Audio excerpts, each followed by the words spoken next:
All right, hello and welcome back to Real Seekers. I'm your host, Dale, the Real Seeker, and today I have a special treat. It's something I haven't done in years. We have Dr. Kelly Kearse back on the show. So, hey, Kelly, how's it going? I'm great, Dale. How are you? I'm very well, thank you so much Good. for being here. But yeah, basically today, so Kelly, we did a show with Bob Rucker and Hugh Farey on evaluating the various ordinary naturalistic hypotheses for shroud image formation. And Kelly was kind enough to take a look at that show and see what they had to say. And he asked and said, I want to come on and kind of give my perspective on that as an actual advocate of those kinds of theories. So here we are. We're here today to cover that. But just before I get into the topic, Kelly, I want to turn it straight to you because I think it was back in 2019, the last time I had you on the show. Okay. Wow. Okay. It's been a while there. So yeah, what the heck have you been up to? And yeah, how have you been? I've been great. Thank you. Thanks for asking. The kind of same thing, same sort of cycle, school, which is getting ready to crank back up here in a couple of weeks, and then doing research and things on the side, along with a lot of other things. Most of my main interest is still in the blood stains, reddish color, etc., characterization. So I've been working a lot on that. But yeah, just kind of same sort of thing. Just sort of keep plugging along. Life is good. Life is great. Awesome. All right. Well, yeah, with that said, let's kind of get straight into it. And the first thing I just want to kind of get from you is just a general sense, like take some time to kind of introduce us. What are some of the theories that are out there from an ordinary naturalistic perspective, from the perspective of just having a body wrapped in a cloth and the laws of nature do their thing? So yeah, let me just start this off by saying that just to kind of straighten things out, I don't believe that the shroud had to have been formed by a natural mechanism. I think it could have been, but that's just one possibility. I believe there's plenty of room in my belief for a supernatural mechanism exclusively. There's also plenty of room for some combination of natural and supernatural type mechanism that could happen. So I don't really advocate for this position any more than the other possibilities. It's just that I choose to try to explore things through experimentation, and this was the particular system that I chose.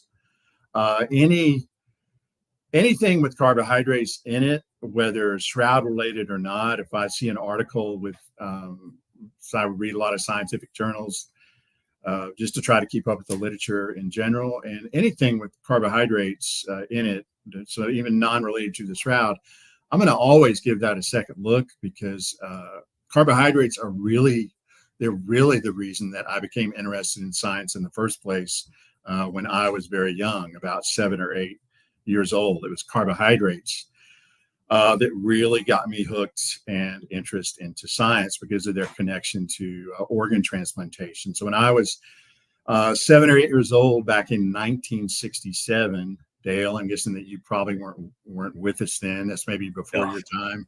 Yeah. So back then they did the very first human heart transplant by Dr. Christian Barnard. And we didn't have the internet then, but it was all over the news, all over the newspapers. And it ended up being rejected. The patient didn't survive, but they talked about how the transplant was recognized as foreign and the immune system actively rejected it. And I just thought this was kind of wild because if you have a heart that's healthy that you're putting in and it's about the same size and everything hooks up okay, why would the body recognize that as foreign? So I started to read everything about transplants that I could, and I learned that the very first transplants that were done were blood transfusions. So what determines one blood group from the other, A versus B, for example, is just simply the terminal carbohydrate or sugar that's on the end of that molecule. And that's enough to cause life or death. And the immune system is specific enough, powerful enough to recognize between those two. And one of the amazing things about carbohydrates, you can have, let's say, 3 carbohydrates that have the exact same chemical formula. I mean, identical, same number of carbons, same number of hydrogens, same number of oxygens. So chemically, they're identical as far as the formula goes. But if you take one of the bonds in one position and you flip it up in one case, or you flip it down in the other, you'll get a totally different carbohydrate, and a lot of times a totally different biological function. And the immune system is specific enough to recognize that. So I just thought that was incredible, and I still do. So that's one of the reasons that the Maillard reaction in particular caught my eye, because of the carbohydrate connection. I've just had a long-term interest in carbohydrates in general, and a lot of my research in non-Shroud related has been involved in using those as tools to sort things out, is how proteins move through the cell, or diagnostic, functional, those kind of things. So that's sort of why the Maillard, I gave it another look. But the papers that I wrote, so I wrote 2. One was a very short conceptual paper, just presenting the idea. And the second was at the lab bench, looking at some parameters of those. So the whole reason, the whole motivation for me writing those was because I thought the Maillard reaction, as presented by Rogers, was incomplete. I think that there were substances that were excluded in that should not have been excluded, and that the Maillard hypothesis, if you're going to talk about that as a mechanism, it has to be a composite mechanism. That's the whole reason for me writing those 2 articles, not because I necessarily believe that this is how the image had to have been formed and only have room for natural mechanisms, and this is how it had to have happened. I'm wide open to many different possibilities that way. So I'm not really an advocate for natural mechanisms or solely natural mechanisms. There's plenty of room for believing those other possibilities. So I just kind of wanted to just put that out there right at the front. Absolutely. Yeah. Thank you very much for clarifying that and stuff. So my apologies for kind of misrepresenting there. Oh, it's no problem. I mean, somebody publishes 2 papers on it. I mean, it's naturally, it's kind of a natural assumption. It's no problem at all. It's just that when you write papers, there's a certain format that you stick to, and you're looking at certain things. So I don't, there's a lot of that other stuff really isn't discussed. But I think if you look at the paper, especially the second one, you look at the title, look at the abstract, discussion summary in that context, that's really what the paper is about. It's just extending the Maillard hypothesis, because I think, we'll talk about this, I think it has to be a composite type idea, and not just as Rogers presented it with just gaseous diffusion. But no apology needed whatsoever.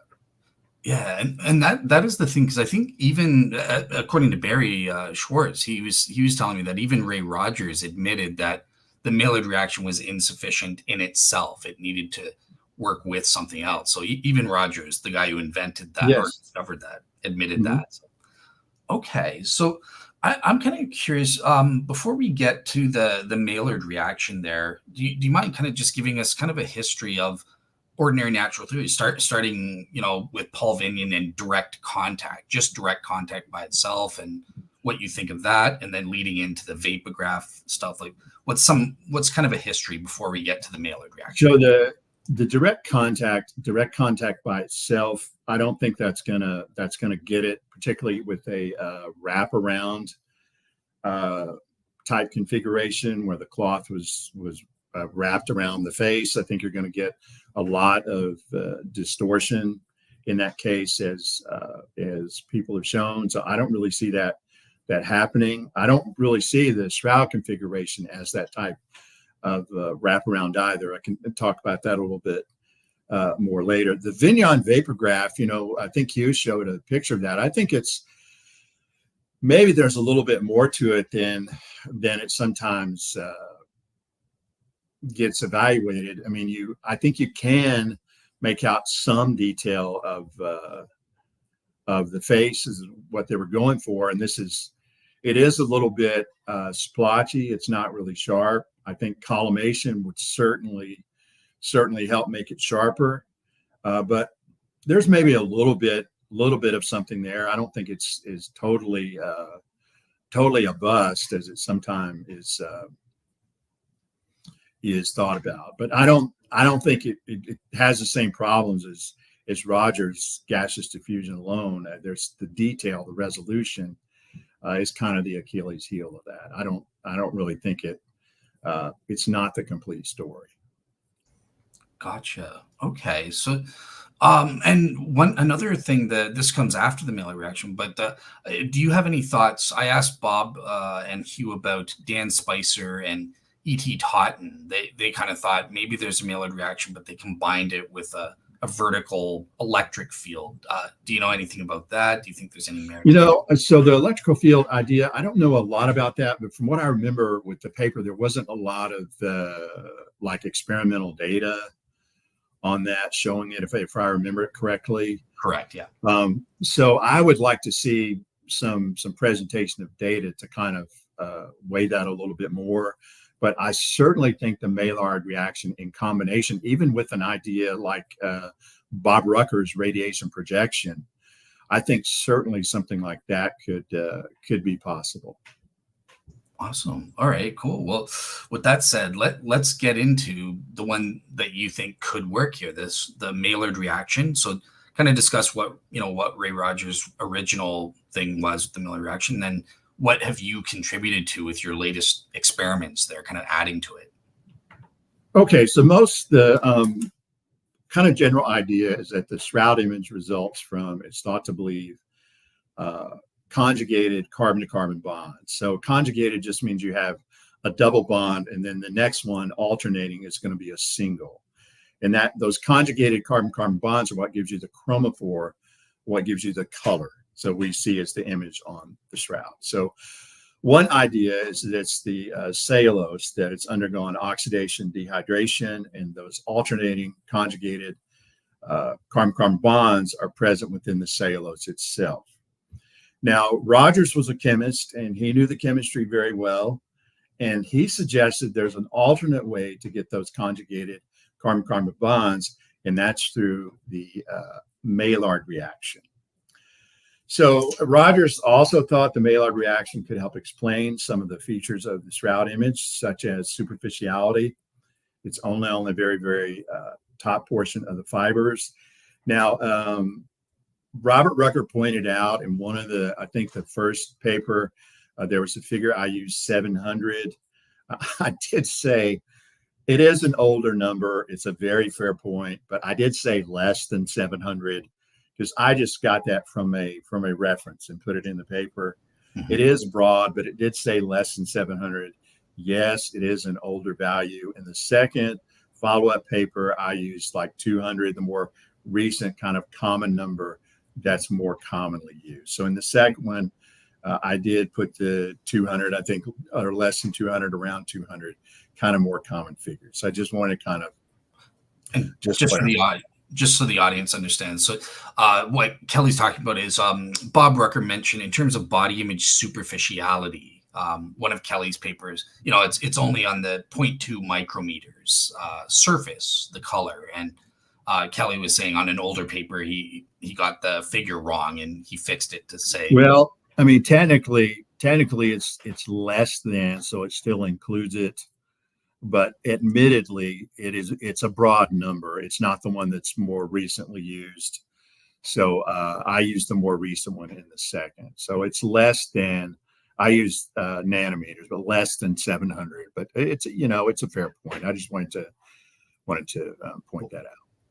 Cool. Yeah.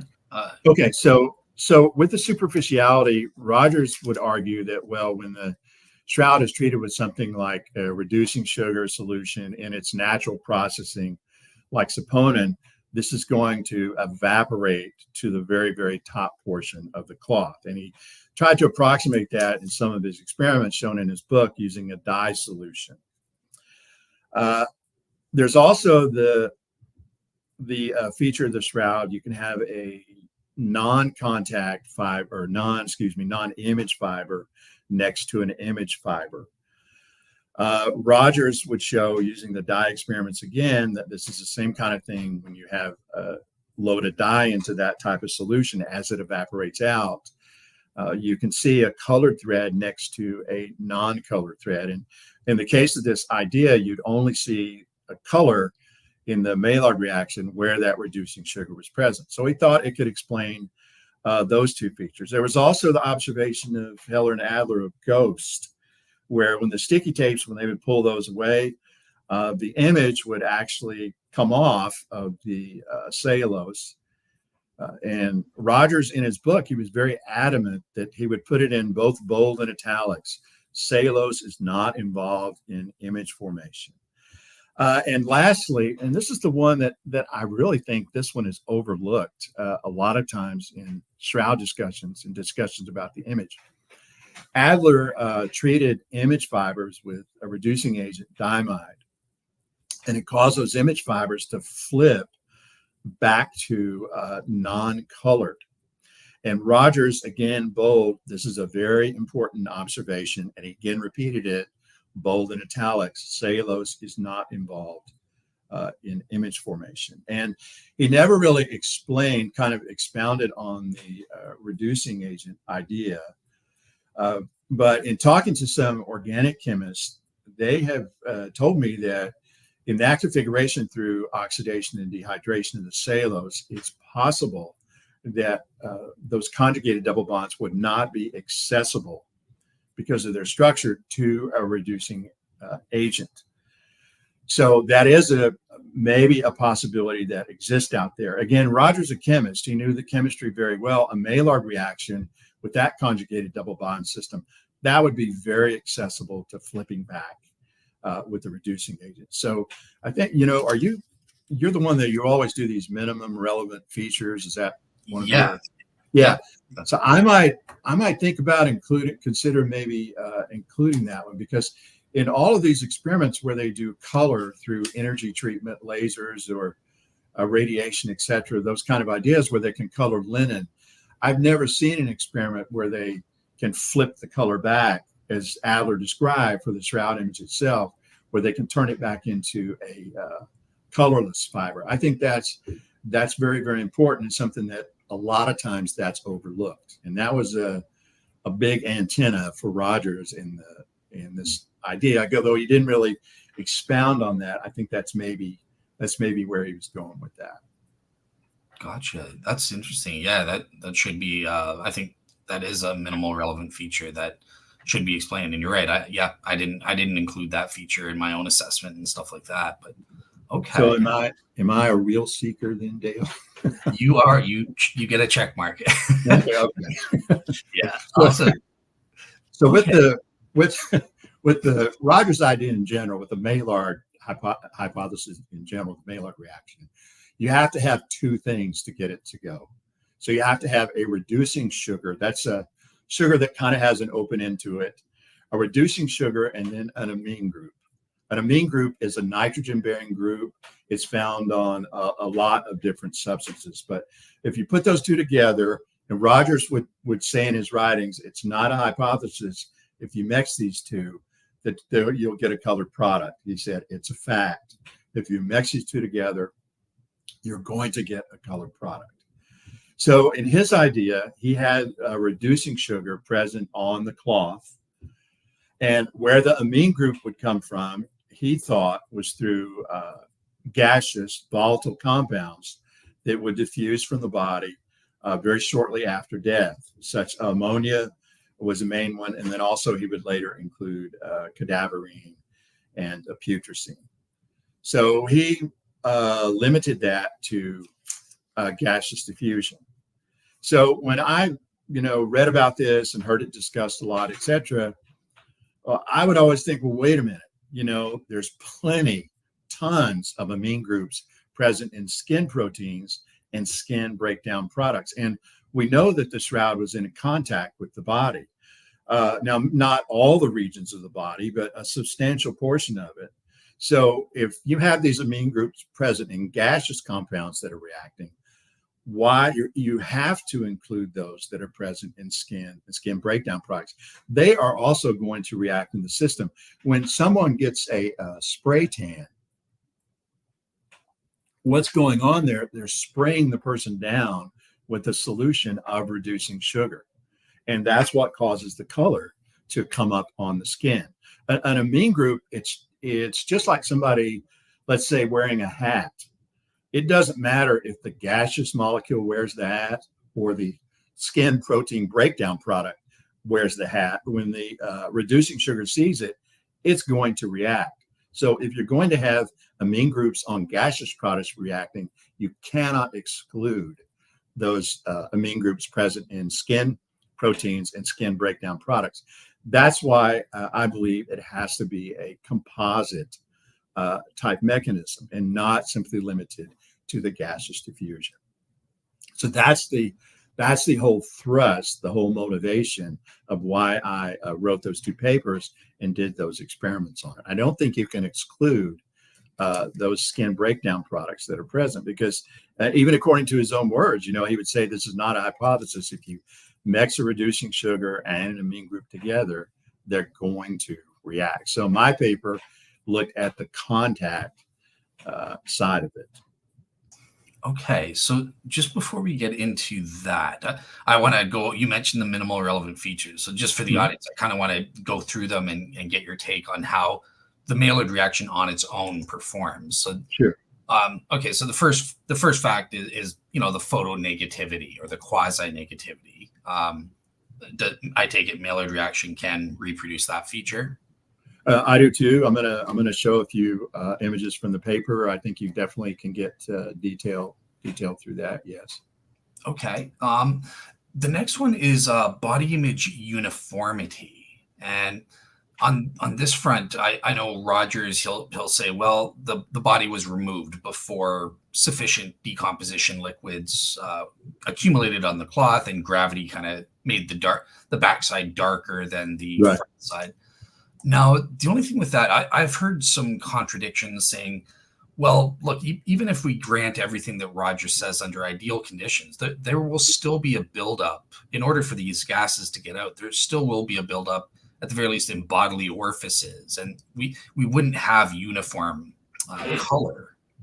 So what's your take on, does the Maillard reaction account for I don't know that, the bodily orifice, I think most of the kind of ideas about 36 hours is when the body would have been removed. I don't know if that would be in the time frame for that to really fit with that, to show that kind of decomposition or buildup. I don't know if it really fits entirely with the kinetics on that.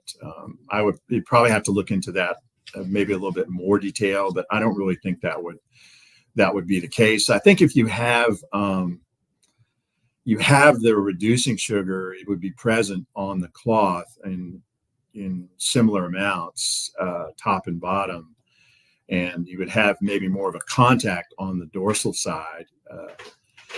I don't necessarily know if the image would be any darker on the dorsal side compared to the ventral, as long as you had those amine groups reacting with reducing sugar. It could be from a gaseous source, contact source.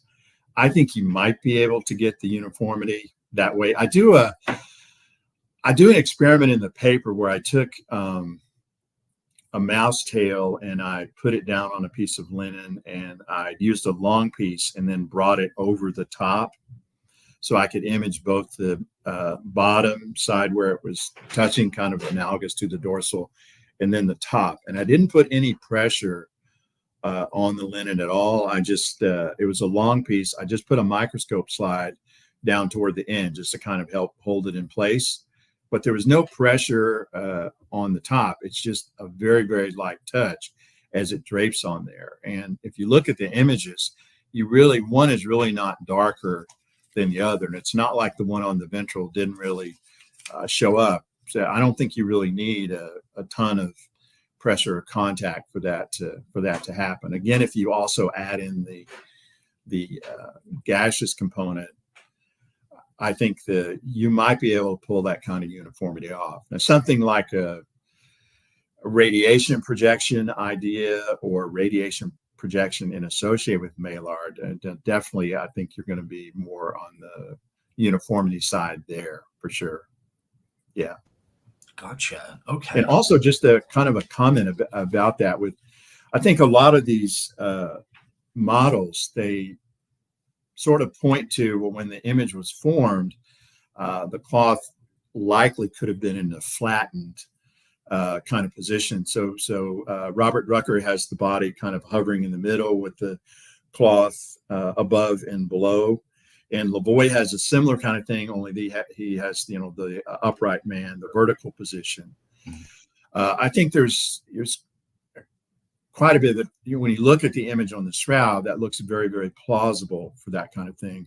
And a lot of these ideas where the cloth is shown wrapped around, really tightly around the body, and then even some with strips tied around that. I don't really see this image formation is supposed to happen in fractions of a second.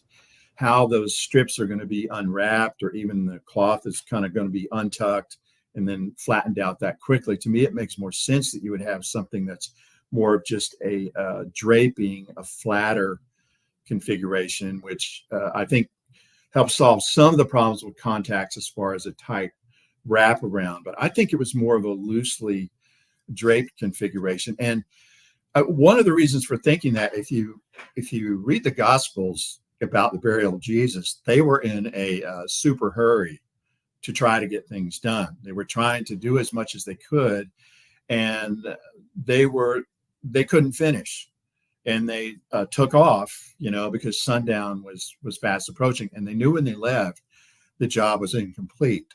So Easter morning comes around, the women come back to the tomb. Why did they come back to the tomb? They didn't come back to see whether or not a body was there or not, because the Gospels say they didn't really understand. Excuse me, they didn't really understand things at that point. They came back because they were going to finish the job of anointing the body. So to me, it doesn't really make a lot of sense to wrap the body up, nice and tight in the cloth, and to tie strips around it and things like that. If you know that the job is incomplete and you're coming back, I think it would be more of a loosely draped configuration. They left it that way because they were going to come back and then finish things up. If you're wrapping a present and you can't finish, you say, well, I'm going to have to come back and finish this. You're not going to just go ahead and wrap it up and tuck things tightly in there. You're going to leave it as is and then come back the next day or day after and then finish that up. So I think a similar thing is likely to have happened with the shroud. It was just a more kind of a draped, flatter configuration. Then some of these models that show it, above and below, or in Lavoie's vertical, I think it's more plausible for that to happen in a loosely draped configuration. If it's going to happen so quickly, that seems like a more compatible idea, and similar with kind of some contact ideas as well. Just on that front, because obviously one of the MRFs again is that there's no body sides that have been encoded, right? And Ray Rogers kind of suggested, well, maybe there was like solid spice packs that kind of prop. Do you go for that, or no? I think it's a possibility. It's an assumption, but it's possible that my understanding is some of those spices were in blocks, or maybe in bags or something like that. They packed it around. It's a possible idea. I don't know if maybe the whole length of the body that might be, but that's kind of one of those who knows. A possibility, I would say. Gotcha. Okay.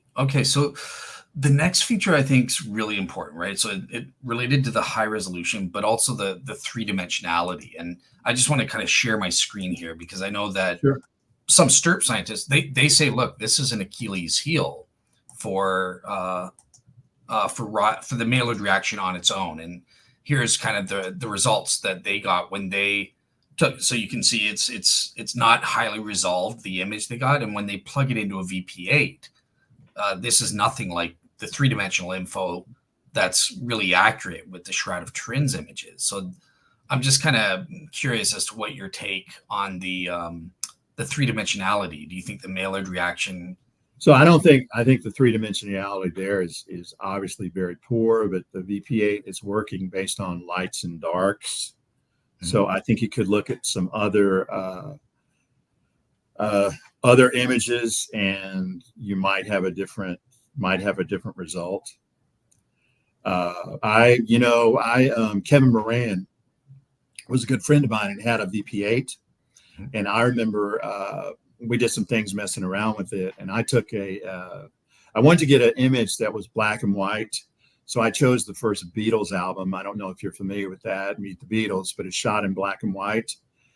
And we put that under the VP8, and the resolution was not bad. It was certainly, there was some 3D component to it. So I think this, I think you have to keep in mind the light and dark as a really big influence as to how the 3D would be.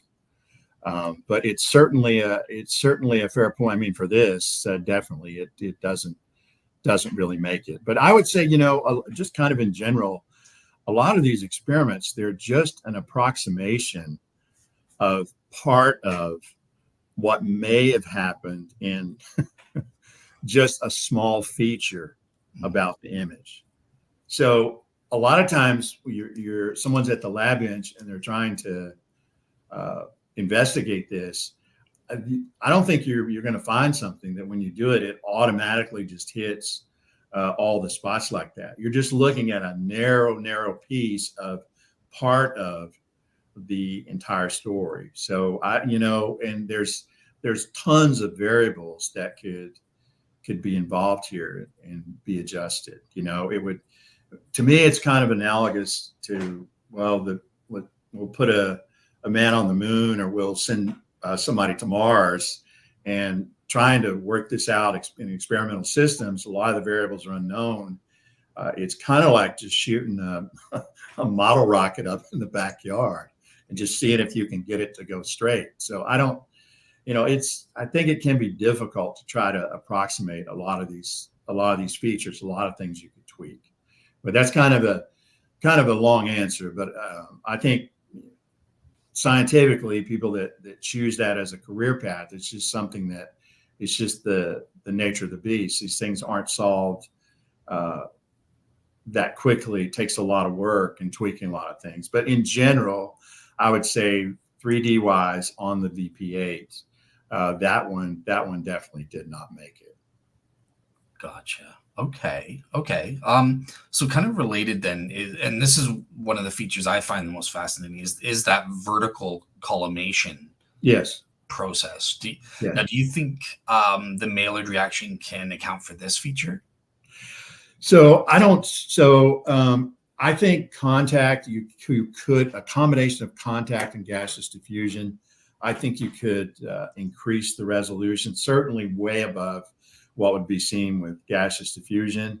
I think if you add in collimation with that, that would certainly make it much more sharper. And I would definitely open to that kind of possibility. I think if you're going to postulate things like radiation pressure, it's enough to thrust bloodstains off the body, which we can talk about that a little bit later. But I think if you're going to postulate that you can have that thrusting of bloodstains off, these skin breakdown products, proteins, amino acids, they are definitely going to go for a ride in that. They would also be lifted off. If you're going to have bloodstains do that, this other stuff will be going along for the ride as well.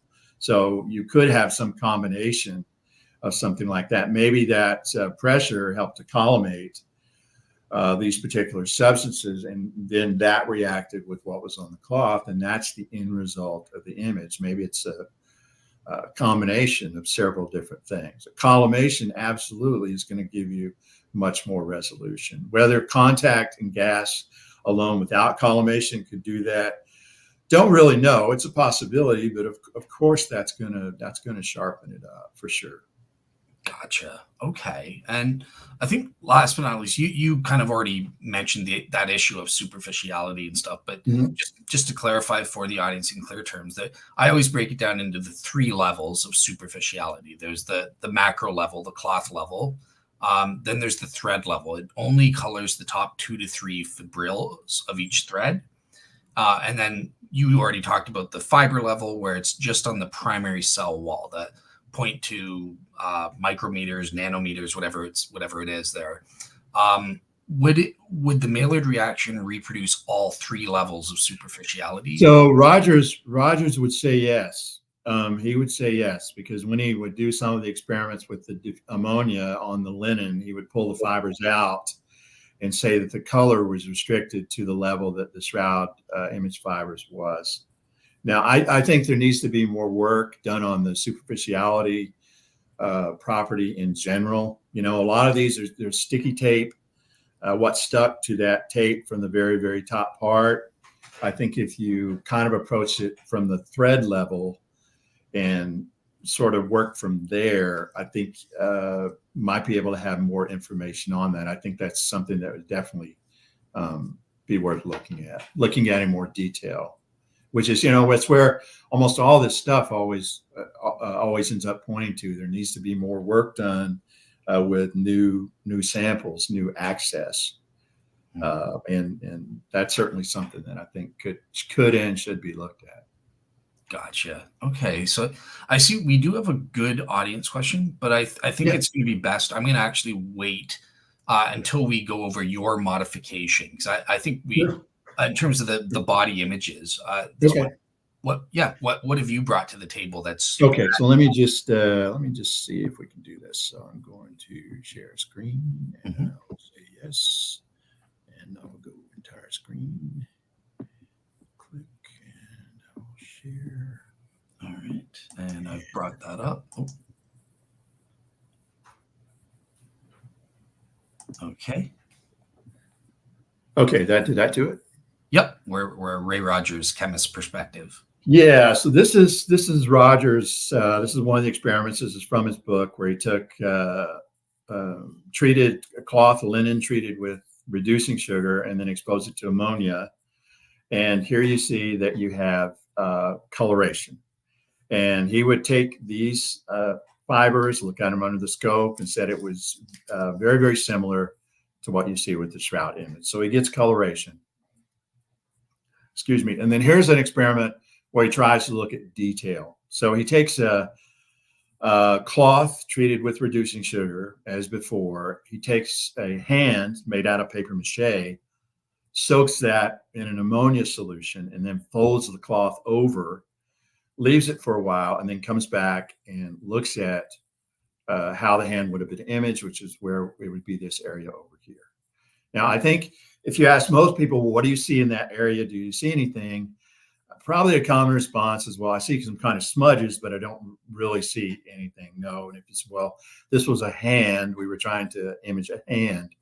How about it? I think most would say, no, I really don't see it. There's really not that resolution. That's one of the main criticisms of the Maillard with gaseous diffusion alone. How do you get that kind of resolution or detail that you see with the Shroud image? So then this is where my idea, the composite Maillard, you cannot exclude these amine proteins present in skin and skin proteins and skin breakdown products. So here's one experiment from the paper. So on the top, these are just individual amino acids. These would have an amine group present, and then this is ammonia. And I react with reducing sugar. Let's see this. Okay, this is saponin for this one. There are others in the paper, but you get a color with amino acids similar to a color that you can get with ammonia. And I didn't show it here, and a lot of this really isn't in the paper, but if you take something that gives you, say, a brown color, you can dilute, play with the concentration of that, and you can get it to go down to a more lighter or golden color. So there's a lot of variables that you can play with there and adjust the color. But you can get, this shows you can get a color through the amino acids or ammonia. So you have the coloration there.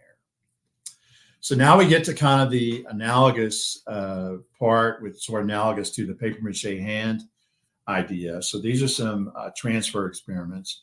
I used primarily a mouse system, mouse skin. I also did human skin toward the second half of the paper. But this is filter paper linen that's treated with reducing sugar.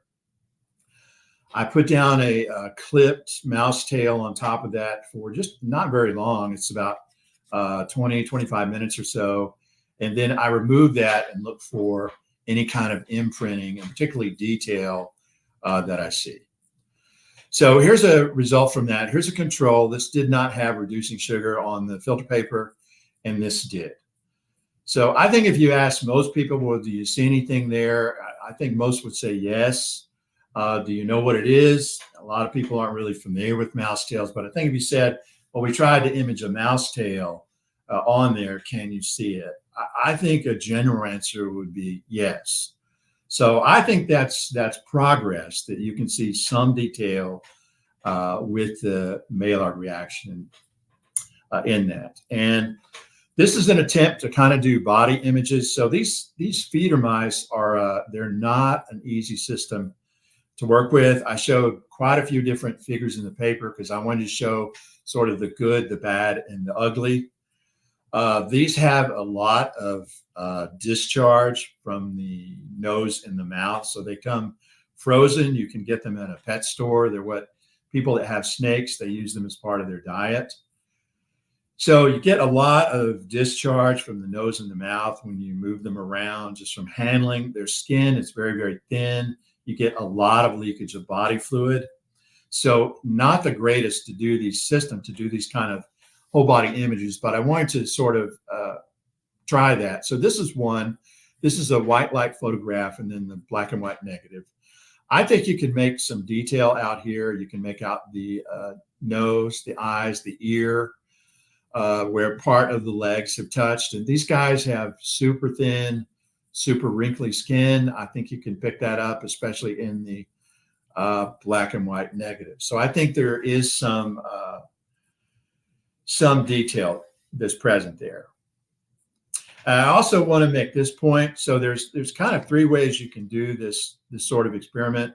So one is you can put the tail down and you can heat it for like a short burst. It's only around 10 minutes or so at a pretty low temperature, around 60 degrees Celsius. If you do that, and once you pull the tail off, you're going to see the image immediately. So that's heating present while the tail is in contact with the paper. The second way you can do this, you can put the tail down on filter paper or linen. You can leave it there around 20, 30 minutes or so, pull the tail off. Once the tail's off, you can expose it to a very, very quick burst of heating. It's really less than a minute is all it takes. So this is post removal of the tail. And there you're going to see the image pop up right away. The third way you can do this, you put the tail down on the piece of filter paper or linen. You let it go 25 minutes or 30, pull it off.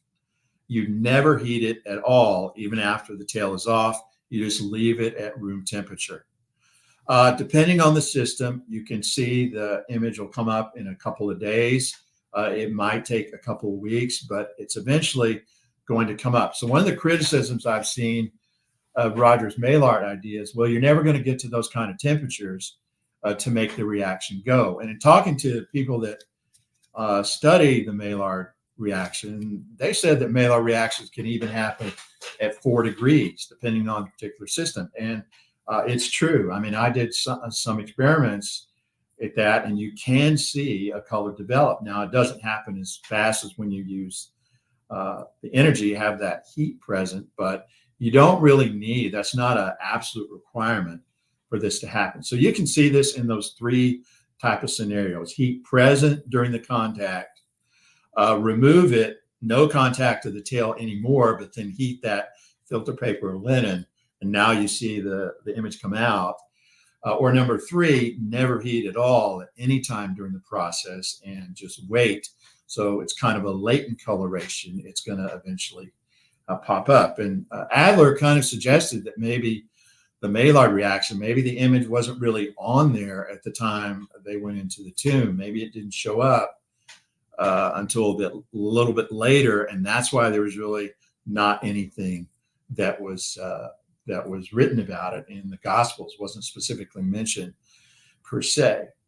This is just a black and white negative of one of the tail transfers. So again, I think you can see detail that reproduces I think you can tell what the original object was. And again, just to make the point that this is just looking at a very, very small feature of part of what could be some of the image mechanisms. So you really don't expect it to have all of the features of the Shroud image in these kind of initial experiments. I've heard, discussions of other mechanisms like the Balkringer images made from pressing plants in a book, and you'll see it come up on the paper, and it's kind of just quickly dismissed as sort of an epic fail because it doesn't have all of the features that the Shroud image has. It's not going to be superficial, et cetera, et cetera. But, a lot of those weren't even really experiments. They're just kind of observations that someone made. There's really no follow-up or adjusting of a lot of different variables that you could play with. I kind of see that more as sort of a class that's half full rather than half empty. So I think that's something that's important to keep in mind, that you're not going to get all of the features in these kind of experiments where you're just sort of feeling things out, and who knows about all of the different variables. I also think sometimes these kind of, when you look at an image like this or the Balkringer images or others, maybe there's a little bit of a double standard. People have already made up their mind. There's no way this on paper, there's no way this could work. But, if you just imagine if you had this image or some of the others, like a Balkringer image, or, for example, that, let's say, don't know how you would do it, but let's say you could take a mouse tail, for example, and have radiation come out of the mouse tail itself, come out of that object.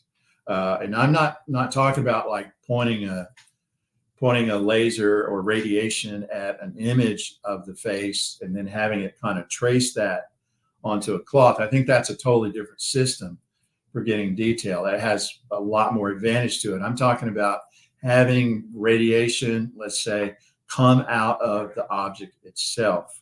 If you could do that and this were the result, honestly, how would that be perceived? Would it be more like, wow, maybe there's really something to that? So I think it's important to try to keep as much objectivity when looking at something like this. So that I think all of these experiments, they could possibly tell us about what the Shroud image might be, but they might provide a clue as what the image might not be. So I would maybe just petition that keep a little more objectivity sometimes when considering these. So that's my soapbox there, Dale. Am I in the non-sharing mode? Yep. You're back. We're back to normal. All right. So awesome. So we've got. I think that's progress. I think it's progress again. And the goal was in context of the Maillard reaction to show that you can't exclude these other amine groups that are present. You can't exclude the contact amine groups present there as playing a role in that particular idea. Gotcha. Okay. So just the kind of, progress kind of report kind of thing. Where do we stand with this new development in terms of those same minimal relevant features? So I think, a lot of that would obviously have to be explored in more detail. So things like superficiality, et cetera. This didn't go into that at all. There's a lot more that would definitely need to be examined in that. Absolutely. So I kind of see these studies on image ideas. I sort of look for two things. Well, do you get a color that's approximate what you see on the Shroud, and do you get detail? Can you get some type of detail, some type of resolution? Doesn't have to be, a grand slam right out of the gate, but is there something you can work with? And you think of all the image mechanisms that are proposed and things that we have. Well, first you try to show color, that you can color linen or a textile or something like that. You can color it a similar way. And then, well, can you get detail? Can you get detail present? Now, on the radiation kind of ideas, tough. It's tough to have that kind of system, to study. This is certainly something that's a lot, the system, it's a lot more amenable to that, which is one of the reasons I worked on this particular idea. But it doesn't mean that I necessarily believe this more than the others. I think it could be some combination of these different ideas, or it could be just one alone. But yeah, definitely the minimum relevant features, a lot more exploration here would need to be done for certain. And I would add for that on the other, I think a lot from the Shroud itself, samples from the Shroud itself would be that would be very important. I mean, you're kind of handcuffed a little bit. Any other research project, you're going to get something like this, and you're going to want to go back in the lab. Okay, I can't wait to do this next experiment. You're going to go back in there the weekend and do it, or if it's Sunday, maybe you're going to wait till early Monday morning and then hit it. But with the Shroud, you don't really have those samples to go back in and choose. Okay, now let's look at this and that kind of thing. So I think that makes it more difficult. Gotcha. Okay. So I think, I agree with you. Yeah, I wish we could do more testing and stuff like that. So there's more testing on the superficiality, you'd say. Also, the three dimensionality. You didn't plug it into a VP8 or some kind of modern software. No, so it didn't really do that. That kind of thing. And I don't know. For that, I think you would need to. So most of what everything I showed you there, that's just the tail line flat on the filter paper or linen. Mm-hmm. So for that, you would need to do, and same with the image I showed of the mouse. For that, I think you would need to do more of a draping kind of thing to have a fair test of three-dimensionality and things like that. Gotcha. Okay. Now, there was something go ahead. Sorry. I just wanted to get your take, Dale, on the reverse side of the cloth. There appears to be an image of the hair, but I don't know if there's really anything else there. When I look at it, other people I've gotten their take on it, they say, I said, what's on that reverse side of the cloth? Well, the hair's there is kind of the general consensus I would get there. So what, in terms of like radiation projection mechanisms and things like that, how would you account for, I don't know if you want to use selectivity as a word, if that's the right word there, but how would you account for that image on the other side of the cloth? Because Rogers would say, well, the Shroud, the hair kind of traps the vapors and would concentrate them, and that's why you have that hair on the other side of the image. I don't know. Maybe that's possible or not. But what's your take on that? So maybe if you're just you're talking about how did the hair get encoded, or are you talking about I'm talking about, like, if you look at the reverse side of the cloth, okay, that we normally don't see, that's on the back side with the backing face. Yeah. And you look at those images, there appears to be an outline of the hair that's on there, the front, the ventral configuration of the hair. Okay, so I think you're going for like the double superficiality. Yes, exactly. Yes. So believe it or not, I don't include that as a minimal relevant feature, just because it looks to me like there's controversy even among pro Shroud guys. So I wasn't sure there was 2/3 of scholars that accept that as a fact. And for that reason, I kind of left it out of my assessment. I see. Do you think that if it were there, if high resolution photographs were made available and like, wow, okay, it's there, do you think the radiation hypothesis could account for it? I think so. Like Bob Rucker has said he's working on that, because he has a special, he was telling us in the show, like how he thinks the hair was encoded and why it looks straight and stuff, some kind of electrostatic effect. I see.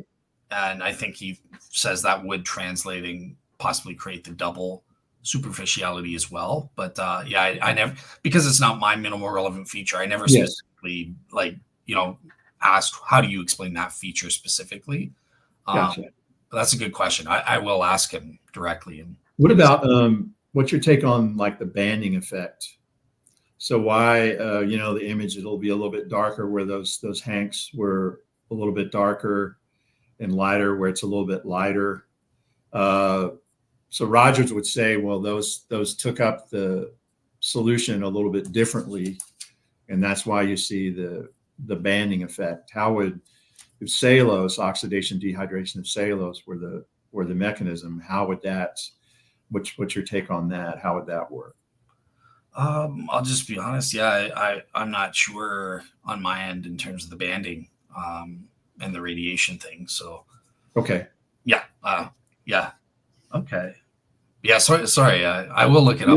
No, I just kind of want to, I think there, it's a lot of stuff that remains to be determined, and I think they're interesting.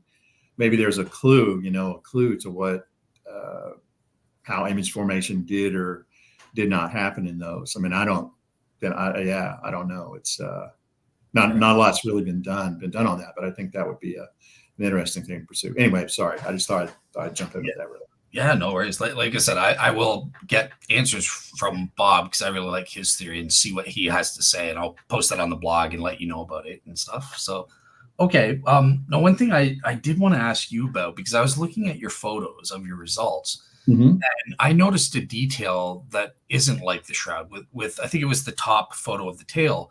There's a definable border there. That's whereas the shroud doesn't have borders. So, like, what happened there? Because I noticed the one on the bottom didn't seem to have as clear a border. So, yeah, like what was that about? But don't know what happened there. I would say that this is a part of the front part of the paper talked about conditions for skin transfer and just showed skin being transferred.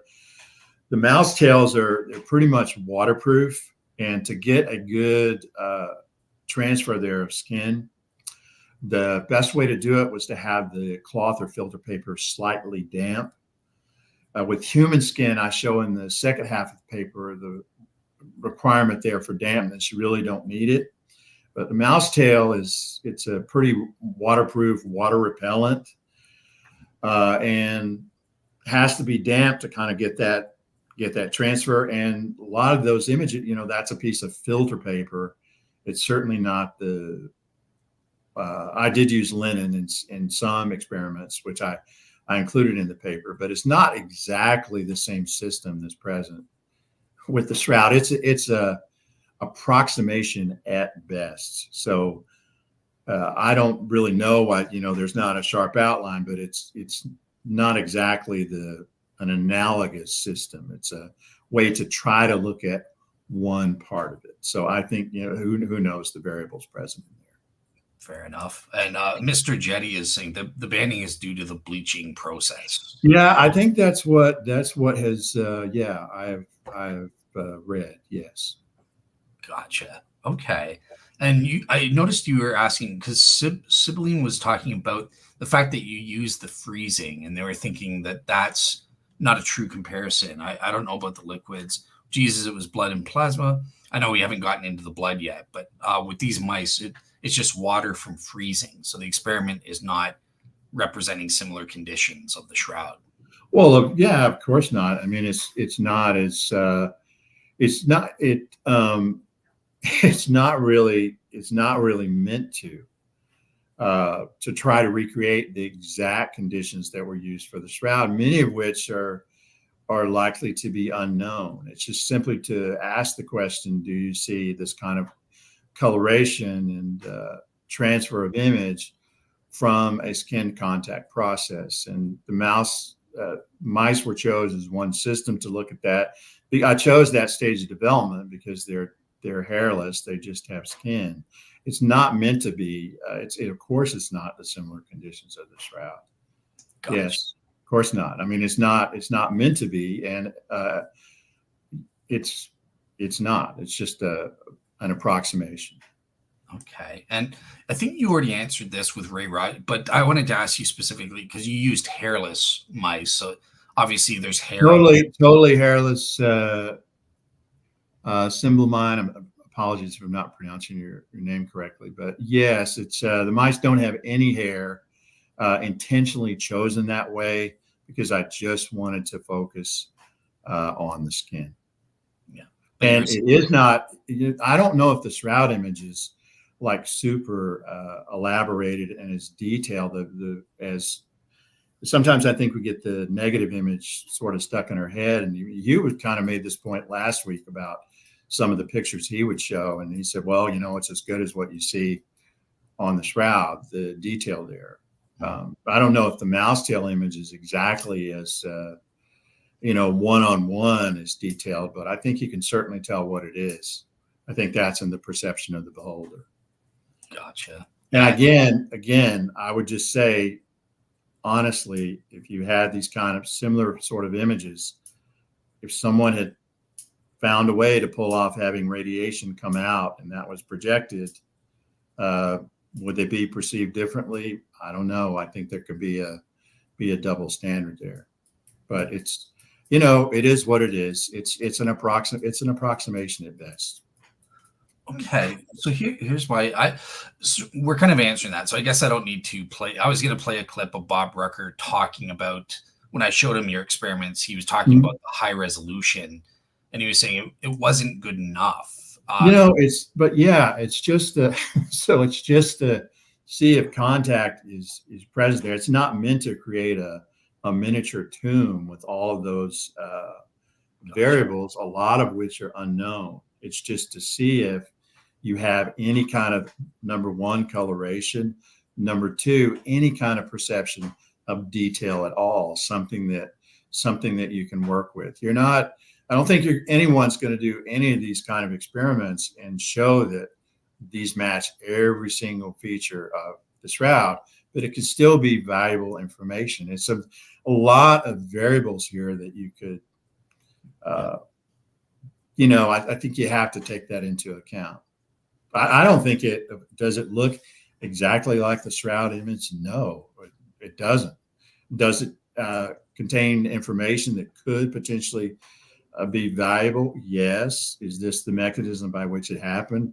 I don't know. It could be totally, completely unrelated. Again, my main purpose was the Maillard reaction. I thought it was incomplete. So you have to think of it as a composite reaction. Roger showed coloration. I think he didn't really get any kind of detail. I think this shows coloration and you have some detail. Gotcha. That's okay. That's the whole purpose of it. It's not I'm not here to advocate that this is the way it had to have happened. It could have played some role in it, maybe on its own, maybe certainly in concert with another mechanism. Don't know. Fair enough.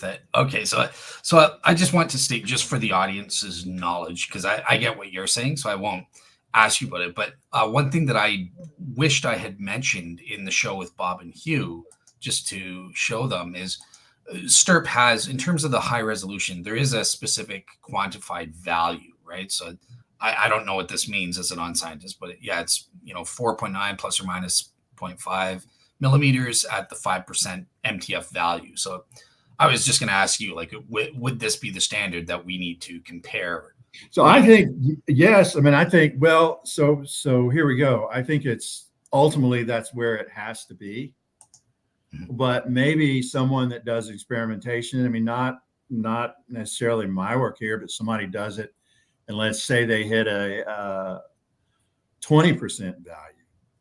Okay, well, maybe with tweaking some more variables, maybe they can cut that down to 10, and maybe eventually might be able to hit it closer to 5. I don't think it would happen overnight. It would take some work to do that. I think that's important to keep in mind before these things are kind of totally dismissed. And again, admittedly, this may be nothing to this, may have nothing to do with the Shroud image at all. But that's how science works. Is you have to use that kind of progress. I mentioned the space program beforehand. You have to show you can put someone around the Earth and bring them back safely before you can get them to the moon, get them to Mars. A lot lot of variables there that have to be adjusted. But yes, I think whatever the shroud image shows, that's ultimately where it has to go. Even if you knew exactly how the shroud image was made, if you could recreate that, you may not be able to hit exactly the 5%. It may just approximate it at best. A lot of times that's the way that science works, you know.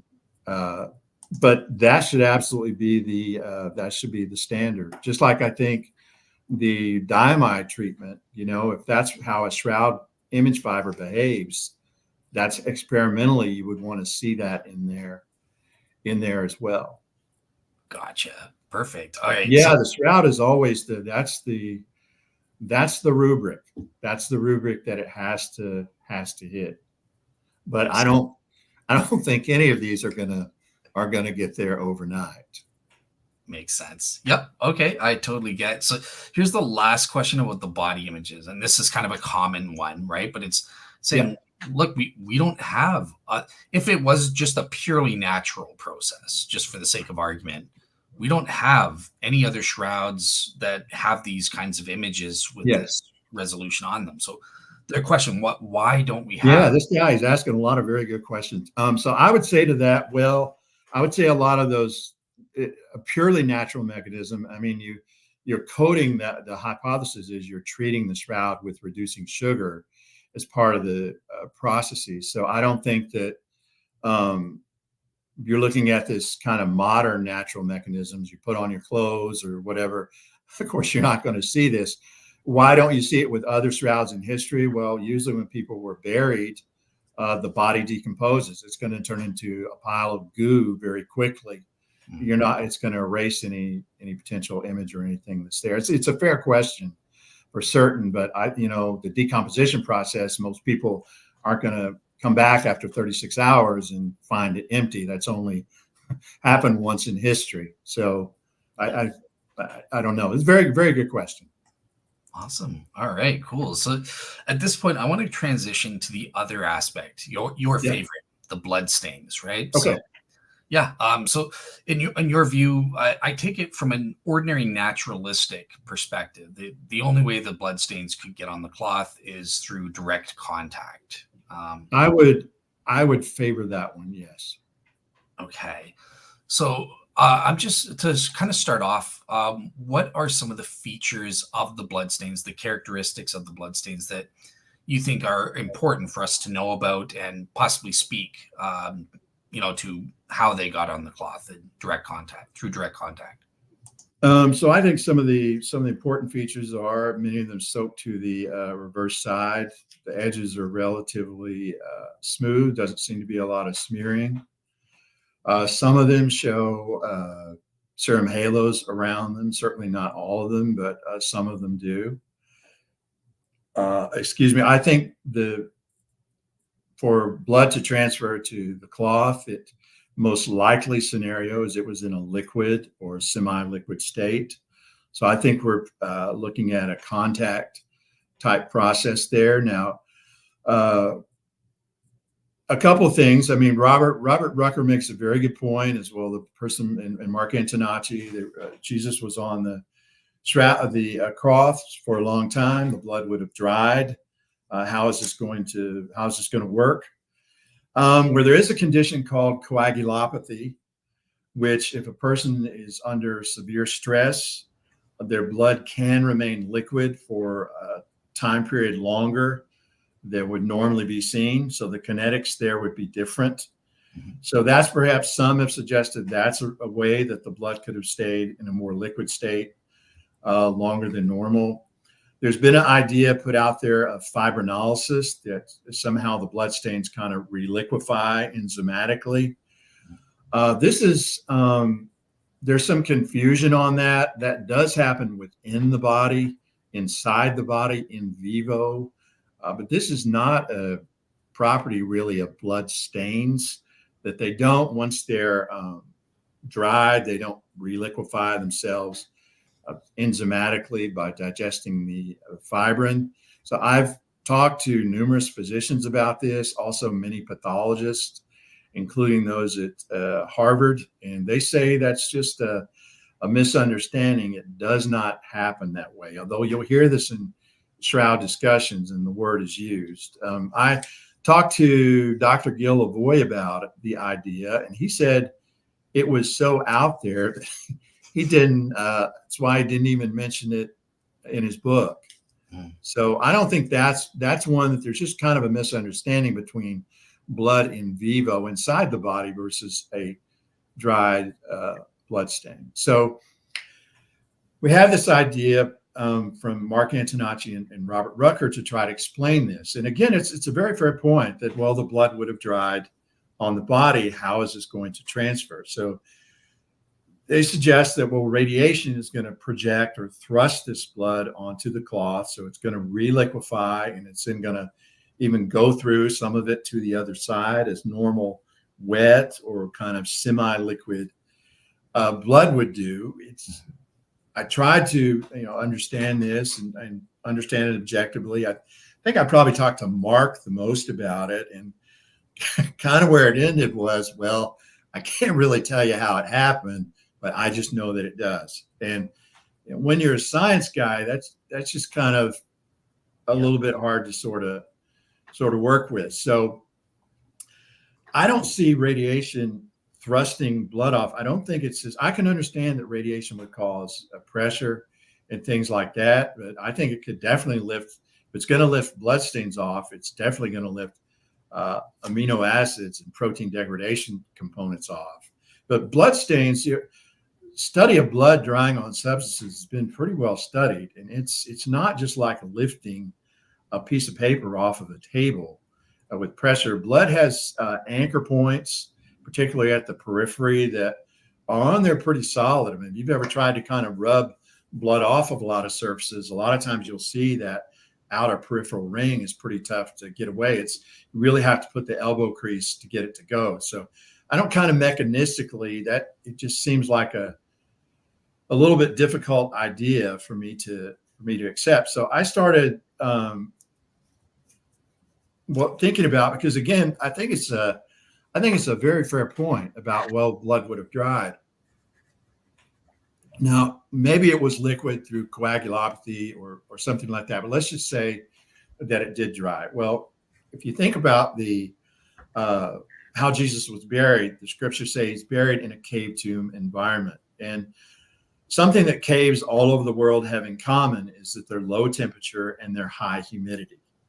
Now, the temperature is going to raise a little bit. The humidity will go down a little bit as you come toward the entrance of a cave. But those are typical features of all caves. And Natowski, I believe it was her that made some measurements at the cave of the Holy Sepulchres, not known exactly, or tomb of the Holy Sepulchres, not known exactly where Jesus was buried, but a lot of people believe that may have been the site. But she made some measurements around there, typical of most caves, no surprise. It's around 55 or so degrees Fahrenheit, a high humidity up in the mid-90s. So I wanted to look at this kind of thing and ask, well, if you put bloodstains in a cave tomb environment under those conditions, would the blood become in a liquid state that it was sufficient in order to get transfer? So let me just see if I can go back to this again. Yeah. And all right. There it is. All right, there you go. Okay, let's go here. Okay, so this is the excuse me, this is the general system for this. So I added blood to skin. Excuse me, I added blood to skin. I used pig skin for most of this because that's as similar to human skin as you can get. That's what most medical students, they'll learn how to train to do sutures on that. I also did it with mouse skin and got similar results, but most of the experiments in the paper are shown with pig skin. So I put blood on there and allowed it to dry for about 4 to 5 hours. And just to make sure it was dried, I took a piece of filter paper or linen, pressed it, laid it on that blood stain, and showed that no blood would transfer over. And then if that was good, I then took a fresh piece of linen or filter paper. That's shown on the right. I overlaid that onto the skin with the bloodstain, and then I sealed the edges I didn't want any moisture to run into the side and kind of interfere with being wetted that way. So I put this in a humidity chamber, and I could control the humidity and the temperature. So here's an experiment. This is done on linen. So I let this go like overnight, around 12 hours. And here's the contact side. You can see in low humidity, it doesn't transfer. In high humidity, it did. Mm-hmm. And this is the reverse side of that cloth. So similar to many Shroud bloodstains, it also soaks all the way through. Mm. Whoops, oh boy. Here's one with both cotton and linen. So here's the original blood stain, and this is that control just to show that it doesn't transfer. And this is the blood imprint. So if you look at, let's say right here, there's a little bump. You can see that's imprinted over. There's a couple of kind of rays coming off of this one. You can see that goes over. So it pretty faithfully reproduces the original blood stain. So here I've kind of tried to model this epsilon wound on the forehead. Mm-hmm. So this is the original on the skin, and this is the control to show that it was dry going in. And this is the blood imprint that you see. I used electrical tape to put these down on the chamber, and I really kind of had to pull pretty hard on these to get them off sometimes. So some of the linen was halved or even doubled again in 4. So I think that's kind of why you might see some of this cracking here. But you can see that it's a pretty faithful reproduction of what you started with. And the edges here are, I think, relatively smooth. And if you look at this one, I chose this particular blood stain on the arm because this is one that Rucker said would have been dried, and it dried in that position because of the position of the arms on the cross. Mm. So this is the imprint that I see. So I think here the edges, the word pristine is used a lot when describing these. I think here the edges are quite pristine, to use the word. I think Barbet might have been the person that first kind of coined that phrase of these imprints. Dr. Barbet's grandson actually contacted me, and his grandson, of course, heard a lot about the Shroud from his grandfather, and he liked this so much that he asked if he could translate it into French so that he could post it. And that was a very humbling endorsement, because I've referred to that, Doctor of Calvary referred to that book a lot during the years. But I think the edges here are quite clean with this. And here's the blood stain that's present on the wrists. So you have under UV, you can see that serum halo that's there. So here I've tried to kind of reproduce that. Here's the original blood stain, and this is the serum. You can't see it that well under the visible light, but this is the resulting imprint that you see. So you can see there's really not a smearing that has occurred here, and the serum and the blood, they really don't kind of mingle and mash together. You get pretty discrete borders. So I think this is, make sure I just, okay, did I stop sharing there, Dale? Yep. Okay. So, yep. So I think that's a possibility. If the blood stains had been dried, I think this is the way that they could have come over to the cloth as an alternative to a kind of radiation thrust of dry blood stains. Okay. Well, let me ask this, because I for myself, there's that question of, was the body washed or not? And obviously, some people say, well, because the bloodstains were in the position when he was on the cross on the arms, right, that he wasn't washed. On the other side, other people say, well, it must have been washed because it would have just been a bloody mess if they. I take the position in the middle. I think there was a partial washing, but as you said, the women were in a rush. They couldn't complete the task. So some of the bloodstains were left on in dry form. Others, you mentioned coagulopathy. Yeah, that's a mouthful. I almost had it. I'll get a D in my medical paper. But so some of the bloodstains might have been kind of oozing out fresh because it was in that state, where others were dry. So it wouldn't have all been dry and stuff like that. Would that have affected the transfer of the blood? Like, you've proven that dry blood stains in high humidity can transfer in pristine. What about the ones that they're not dried, they're coming out fresh because of this coagulation? I think they, yes, if they're coming out fresh, I think certainly they could have transferred. I'll talk about the effect of the humidity and the washing of that. Yeah, I can talk about that. Let me just go to. But would that have caused them not to be pristine and smeared? I personally don't think so. I agree with Dr. Lavoie has talked about that. Why no smearing? Blood, when it's fresh like that, he estimates he's seen throughout his career as a physician, a lot of that it's going to be absorbed fast, 20-30 seconds, I think, or so was his estimate. And in the transfers and stuff I've done, I think it's a similar kind of thing. I don't think fresh blood smearing, it's really not going to be an issue. And if it's dry, I mean, toward there, the smearing is not going to be an issue either. But let me go back to the share thing again. I have one follow-up on that. Yes, yeah, go ahead. Now, so the only thing so I hear you saying that this wouldn't be an issue of smearing, but what about there are certain blood stains that are in non-contact zones, according to Mark Antinacci. So that would take pressure to bring it up to the cloth. If those were fresh, there must be some. So, yeah, I think the contact, non-contact, I think it's going to go to your interpretation of the body position. Okay. So I've seen some models where the knees are very severely bent.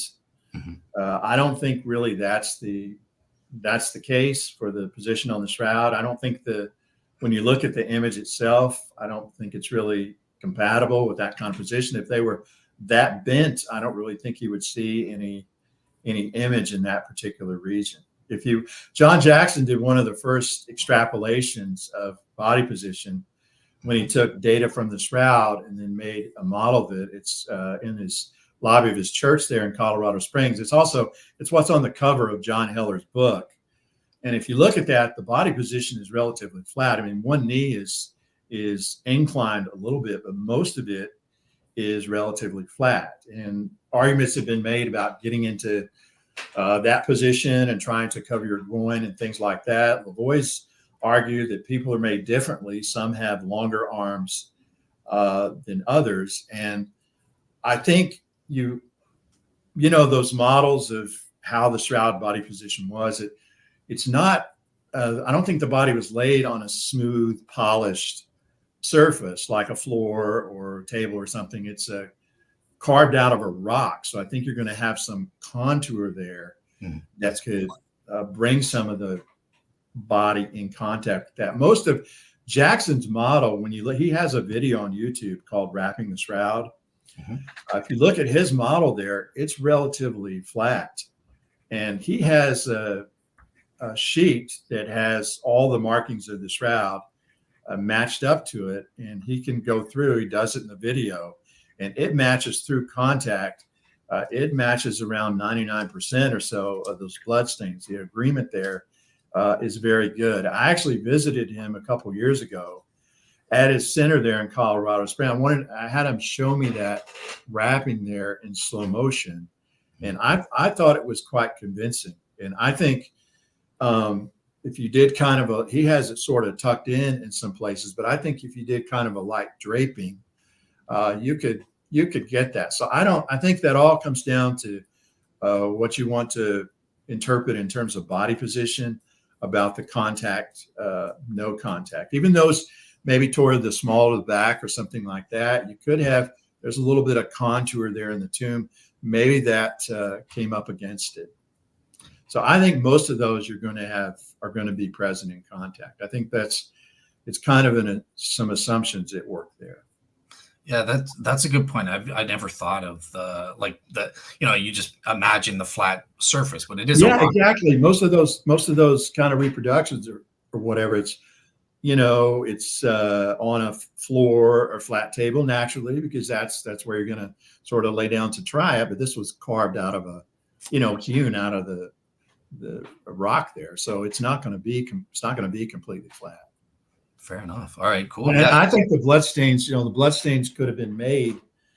You could have a situation where the bloodstains are made in a position the cloth, but apart from how the cloth was when imaging happened, it doesn't necessarily have to be in exactly the same configuration. As I talked about previously with the draping, I don't think you would have that kind of tight wrapping, especially with bands and things like that. I just don't think it was that way. I think they left it as they wrapped up, no pun intended, but left it in haste to go. I think it was probably just draped over there. They planned on coming back and finishing the job, but the image formation happened in between. So let me just share this. Yep. And okay, bada bing, bada boom.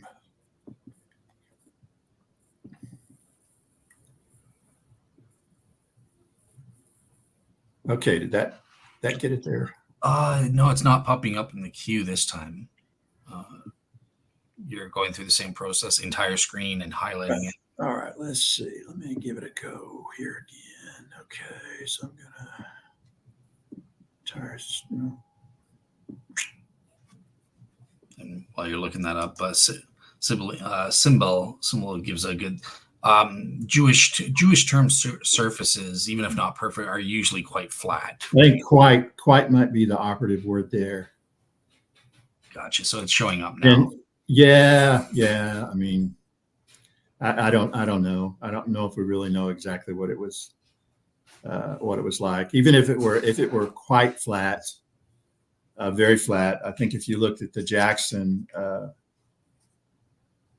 extrapolation, also is data from volunteers, where he also extrapolated the position. You look at the video, he has the body relative. It's pretty flat. So even if it were a quite flat, I think it might still be able to make it. I'm just curious, would Jackson's layout of the body being as flat as it is, would that work with, because one of the thighs is quite evidently thinner than the other one, implying that yes, it's further away from the cloth. It only travels. Yeah, I think yes. Yeah. I think that's a good observation.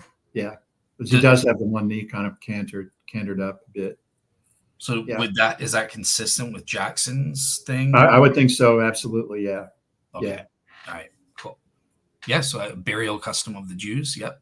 Okay. So about washing, I think, the scriptures say Jesus was buried according to Jewish tradition, the custom of the Jews. So a Jewish burial custom, if a body dies a violent death, the body is not washed. So I would say that support number one for the body not being washed. I mean, maybe Mary or the disciples went rogue on this thing. I don't know, but I don't really see that happening. So I think they would stick to this. Scientifically, if you look at these serum halo rings that fluoresce under UV, if you look at the effect of washing, so this isn't really a Shroud paper. This is more of a forensics one, but it has applications to that. So here we have blood that's dried. This is on glass. You can see the halo is visible here under UV. Mm-hmm. And what I did here, I took some rainwater because I thought that was more similar to what they might have used as opposed to tap water, which contains a lot of ionic additives. So I took rainwater and I put it about 6 to 8 inches away from this and in a kind of a mister bottle, and just gave a couple of very quick, very low volume rinses. And you can see the effect that it has on the halo here. I mean, they couldn't have been washed very stringently or else you wouldn't see the blood stains on there. Mm-hmm. This is on skin. So this is mouse skin. So here's the serum halo present here. And then after washing, you can see here it's completely wiped out. Mm-hmm. This is serum, just total serum, pure serum. This is on glass before washing, after the rinse, totally gone. It's no real surprise that these proteins, the serum, would dissolve well in water, because serum is about 90% water content. So I think if you had, this is it on skin right here with before the washing and after, it's gone. I think if you had any kind of washing like that, I don't think we would see these.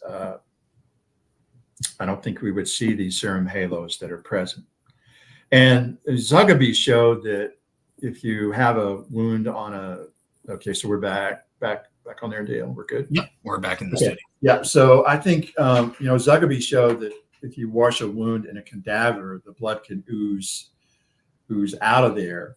But under these conditions of low temperature, high humidity, I looked at this. It's in another paper. It's not Shroud related, but the blood doesn't really dry as it normally would. It doesn't form these kind of serum halos at the edges. It's arrested at a very early stage in drying. So along together with the Jewish law, these rinse kind of experiments, I don't think you would really see the serum halos present there if there had been any washing. And I don't, partial washing, I don't know. I mean, I think they would have, number one, I think they would have stuck to tradition, but why would you kind of wash part and not really the other?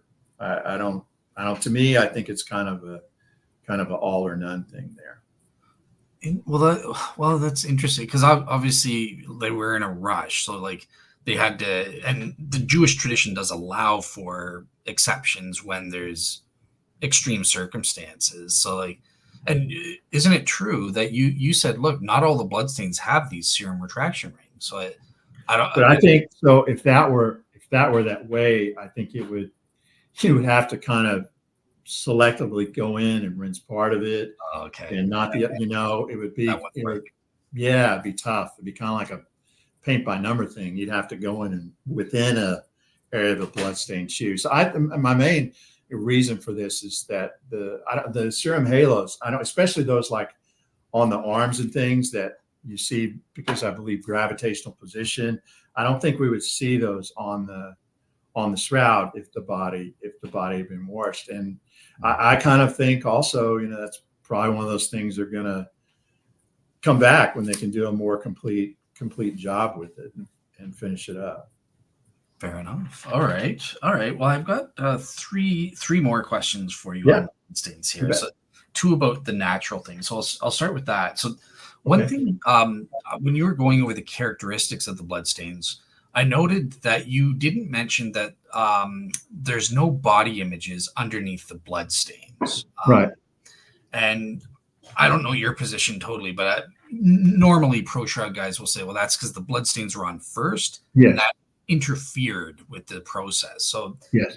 I'm just kind of curious if your theory is that you're advancing the Maillard plus skin effect and then direct contact for the bloodstains. Would that account for this feature that there are no body images under the bloodstains? Or I think it certainly could. I think it's very plausible that the bloodstains would prevent the image in that area. It could also prevent the Maillard reaction. You wouldn't see the image there either. I think that's very plausible.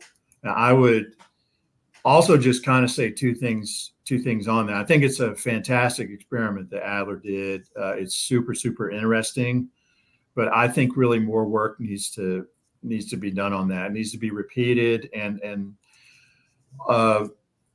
there's two things. I think number one, you could argue that there's something in blood or something in blood. If it's blood plus something else, there's something that could have, like a reducing agent, it could have reversed the image in those places. We don't really know the exact nature of the image. We believe it's conjugated carbon double bonds, but is that in a Maillard product? Oxidation, dehydration, cellulose? Don't really know. So let's just say, for the sake of argument, is there any experimental evidence where, well, if blood was over that area, it somehow could have reversed the image present in that? in that region, and maybe it would take a long time for something like that to happen. So I don't know. So that's one argument that you can make, or just something to consider. It's not really an argument. I'm not really promoting the idea, but it's just something that, when you kind of read these things, well, the only way this could have happened is the blood went on first and prevented the image. Well, that's an alternative explanation. Second, and I think Hugh, he was the one that kind of first I heard talk about this point. Adler's work, he's looking at things that are from tape lifts from the surface. And one feature of the shroud, you have an image fiber next to a non-image fiber. So a colored fiber next to a non-colored fiber. A blood stain can cover a pretty big area of real estate. So he argues your chances of getting a non-image fiber, where that blood is overlaid, maybe they're just as good as getting an image fiber in that area.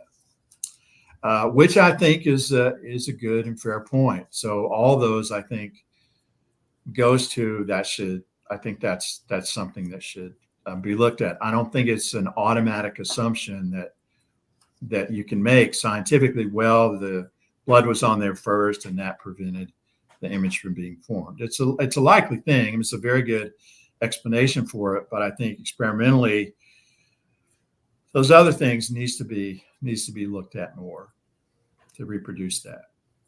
Gotcha. Okay. Look at more fibers, within that area, because I don't think it's really known how many times Adler did that, if it was from different areas, etc. So maybe your chances of getting non-image fibers, because that's one of the really interesting properties, is you have image fibers next to non-colored. Maybe you just kind of happen to choose one of those when it was done. The Maillard reaction, I think if blood went on first, it wouldn't. I think you would see what you see on this. You would have the same result. It could also protect the image formation underneath. All right. The other thing I wanted to ask you about, you did mention about some of the bloodstains in your experiments were cracking for certain reasons. Right. I think so. Mark Antonacci and Arthur Lynn, they actually did their experiments with pig's blood. And they tested out direct contact. It's been a couple of years since I've read it, but they raised a number of criticisms. I think one of them was cracking. I think they said there were darker perimeters, and I can't remember what else. But if you remember that paper, do you remember the criticisms they raised? And I really don't remember them to any specifics, to be honest. But the darker perimeters, I'll tell you, you can take a piece of linen, filter paper. You can put blood on there depending on the angle or different things you do. You can get a darker perimeter, same volume, a lot of variables there. A lot. I don't think you can take a few of those experiments and say, well, this is different from what you see on the shroud, therefore, this has to be tossed out. Because I would want to see one piece of linen, the same volume of blood added on 7 different days. Does it look exactly the same every single time? Or would there be differences in like the darkness of the periphery or things like that? I think you have to take into account that kind of variability. Gotcha. Okay. But I don't remember the specifics on that, but I can tell you just from experience, it doesn't always, one blood stain, they don't look like cookie cutouts, exact carbon copies of the other. Yeah, so it's not always as Gilbert Lavoie said, it's not exactly in the precise shape, size, and form as blood as it congeals on human skin. Not right. Right. It's I think it's like in the humidity imprints. I think the approximate shade. It's an approximation. Yes. Okay. All right. So switching gears, my last question for you, you gave kind of your take on the supernatural ways, the thrust mechanism that Bob Rucker goes for. And I thought you mentioned something that was interesting that I never heard before, that we might expect some damage or alteration because there are certain anchor points that if it was thrust off or ripped off through force, it would be evident in the resultant blood stains on the the thing, right? You're saying we would be able to tell that there's some I kind don't, I would think maybe it wouldn't be, it's just, would you be able to tell? I don't think you would see I think the outer periphery. So the serum ring is exterior to the periphery of the red part of the blood stain. Yep. So I don't think you would really, I think it would be more of an interior part would go and that other would be left behind. So just kind of mechanistically, I don't know, would you be able to tell? I don't think you would really see I don't think you'd really see the periphery transfer that easily, which would include the serum portion. But maybe there's enough thrust there theoretically to get the whole thing off. I don't know. It's just a kind of a difficult idea for me to imagine. I mean, certainly maybe it's true, but to reliquefy it, put it back on where it looks exactly like wet blood was transferred, I think the simplest route there might be just to have liquid or semi-liquid blood that was transferred. I mean, the humidity imprinting is a way to do it under those conditions present in that environment, that you wouldn't really need to have the radiation thrusting to do. Okay. And the one thing about the shroud, the body covered in blood, Dr. Lavoie always mentions scalp wound, how it bleeds so profusely, and thing would be colored in blood. The crown of thorns was there in position on the cross and was there when Christ died. So a living person you're going to have the blood pumping and is really going to bleed super profusely. I don't know if I'm not a physician. But I don't know if it would be exactly the same thing if the crown of thorns were in place, if that might kind of plug up those wounds, and the bleeding would not be as severe. And you remove it post-mortem. Mm-hmm. I don't think you're going to have that kind of complete covering in blood that's pumping out and in a person that's alive and walking around, et cetera. It may not be exactly the same scenario. Makes sense. Okay, so here's what I wanted to ask you, because yes, Mark Antinacci and Arthur Lind, the historically consistent hypothesis, from my understanding, they don't posit a supernatural thrust like Bob Rucker. It's more like a supernatural teleportation. So it disappears and then it reappears. Yeah, like they're beamed off of the, to use Star Trek language, they're beamed off the body and then transported onto the cloth. That seems like it would avoid, if that happened, it would avoid this issue of the anchor points and stuff. But what are your thoughts on that in general, the transportation hypothesis? So I'm honestly, I'm a scientist, but I'm also a Christian. Anything's possible. Mm-hmm. Those are my thoughts. Anything's possible. But when I would talk about this with Mark, I would say, well, pick one blood stain, and you're that blood stain, and just walk me through the mechanism. How does this happen? So for things to kind of disappear and then reappear, and it's hard to do. So but I don't know. We're talking about supernatural events here, so I don't know. I mean, what's my take? I think it's possible mechanistically. It shows up and looks just like a blood stain that transferred in a wet or semi-wet condition. I'm probably going to say, well, maybe it was just wet. And that's how it transferred. Gotcha. So I don't really have a kind of a starting point to try to get inside the mechanism. If you had that kind of teleportation and things, would there be some damage to the blood components afterwards? I guess on Star Trek when they did it, they were okay on the other side, so maybe not. But I don't, mechanistically, it's just scientific perspective. It's just you want a kind of a starting point to understand how that works. So I would probably vote more for the regular type of transfer, either liquid or semi-liquid, and those are the ones that transferred. Or you might have some dried blood stains that transferred through the imprinting, or possibly maybe even some combination of both. I actually have probably a little harder time understanding the teleportation than the thrusting, although I still, honestly, kind of don't really know how those work scientifically, but I'm open to both of those possibilities.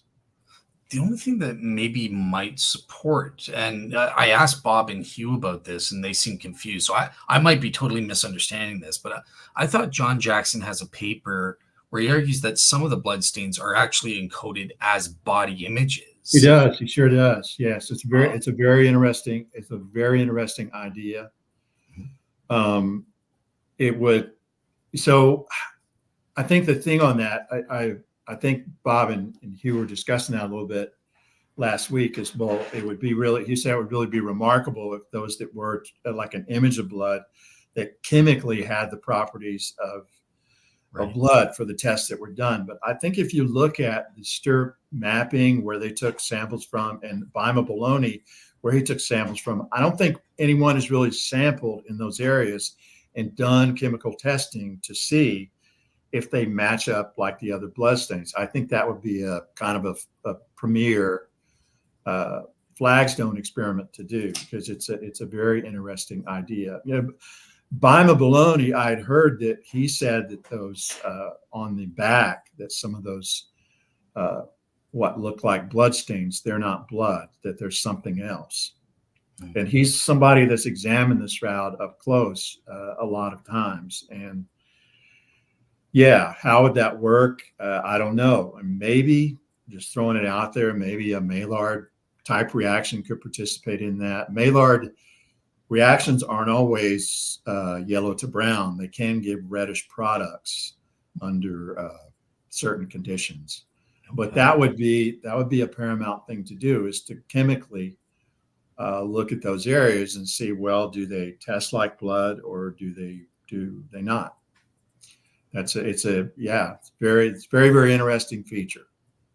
Awesome. Yeah, thank you for that, because I didn't know about the Maillard reaction producing a reddish color under certain circumstances. It can, is what, that's under certain, it's pretty broad what can happen. Interesting. All right, cool. Well, that's it for my list of questions. We have one audience question, but let me ask first, since you're the guest, is there anything that I've missed? Is there something that is paramount that you think is important to talk about that I just didn't ask you about? I don't, nothing that really stands out. Nothing really comes to mind. I think you did a very thorough job. Some very good audience questions too. Awesome.